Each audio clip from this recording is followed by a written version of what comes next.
Kitchen में खाना बनाते हुए नंदा को पड़ा था दिल का दौरा। प्यार के इंतजार में अकेले गुजार दी पूरी जिंदगी।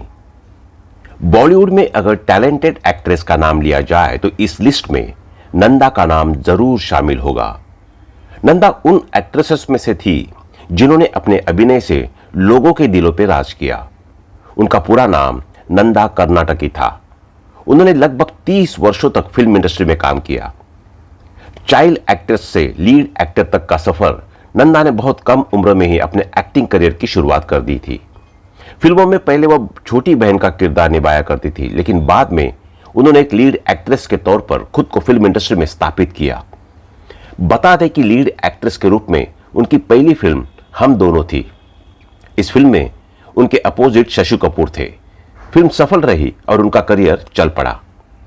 नंदा ने अपने करियर में सबसे ज्यादा फिल्में शशि कपूर के साथ ही की। दोनों ने साथ में 9 फिल्मों में काम किया था। मनमोहन देसाई से की सगाई लेकिन नहीं हो सकी शादी। मीडिया रिपोर्ट्स के मुताबिक नंदा मनमोहन देसाई से प्यार करती थी, लेकिन उन्होंने कभी मनमोहन को प्यार का इजहार करने नहीं दिया। इसके बाद मनमोहन देसाई ने भी शादी कर ली। मनमोहन की शादी के बाद नंदा कहीं गुम सी हो गई। शादी के बाद मनमोहन भी अपनी जिंदगी में व्यस्त हो गए। कुछ समय बाद मनमोहन की पत्नी की मौत हो गई। इसके बाद मनमोहन ने नंदा से अपने दिल की बात आखिरकार कह ही दी और नंदा ने भी इसे स्वीकार कर लिया। साल 1992 में दोनों ने सगाई कर ली, लेकिन शादी से पहले ही मनमोहन देसाई की बालकनी से गिरकर निधन हो गया। साल 1944 में वो 5 साल की थी। एक दिन जब वो स्कूल से लौटी तो उनके पिता ने कहा कि कल तैयार रहना, फिल्म के लिए तुम्हारी शूटिंग है, इसके लिए तुम्हारे बाल काटने होंगे। बता दें कि नंदा के पिता विनायक दामोदर कर्नाटकी मराठी फिल्मों के सफल अभिनेता और निर्देशक थे।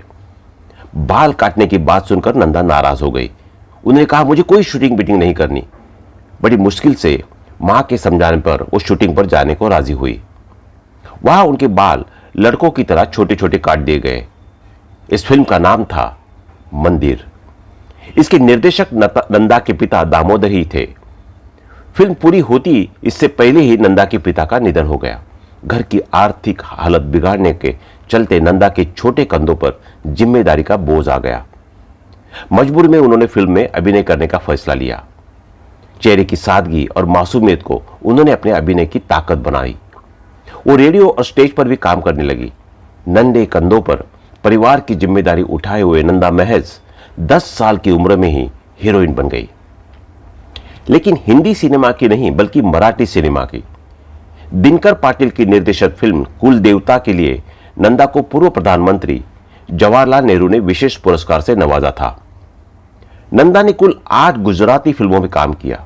हिंदी में नंदा ने बतौर हीरोइन 1957 में अपने चाचा वी शांताराम की फिल्म तूफान और दिया में काम किया।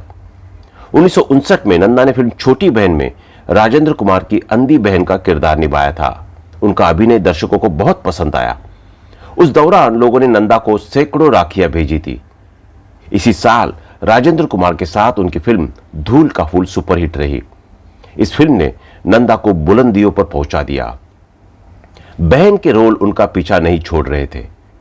नंदा एक बार फिर 1960 की फिल्म काला बाजार में देवानंद की बहन बनी। नंदा ने सबसे ज्यादा 9 फिल्में शशि कपूर के साथ की।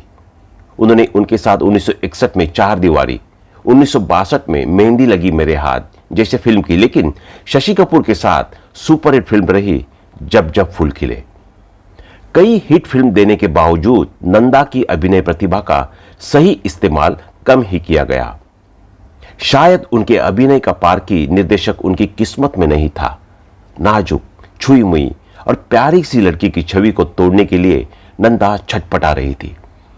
राजेश खन्ना के साथ फिल्म इत्तेफाक 1969 में उन्होंने निगेटिव किरदार तक निभाया, लेकिन दर्शक उनका यह रूप नहीं स्वीकार सके।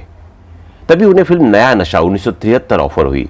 इसमें नंदा ने ड्रग एडिक्ट की भूमिका निभाई, लेकिन फिल्म फ्लॉप हो गई। नंदा को समझ आ गया कि उनके सहज और स्वाभाविक अभिनय को ग्लैमर का रंग देने की कोशिश में उनकी अपनी पहचान ही खत्म हो जाएगी। इसके बाद नंदा ने असलियत 1974, जुर्म और सजा 1974 और प्रायश्चित 1977 जैसी फिल्म की, लेकिन नंदा का समय खत्म हो गया था।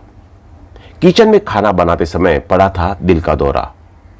बहुत कम लोगों को ये बात पता होगी कि नंदा अपना नाश्ता खुद तैयार करती थी।